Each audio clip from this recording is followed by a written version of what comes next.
এরপরে প্রশ্ন, মোবাইলে কোরআন পড়লে ওযু করতে হবে কিনা? মোবাইলে কোরআন তেলাওয়াত করার জন্য ওযু লাগবে কিনা?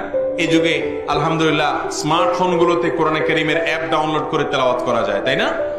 তো সেগুলোতে ওযু লাগবে কিনা, এটার উত্তর হলো যে মোবাইলে স্ক্রিন টাচ, আপনার যে মোবাইল, এই স্মার্টফোন গুলো, এগুলোতে ওযু ছাড়াও যদি কোরআন তেলাওয়াত করেন তাতে গুনাহ হবে না।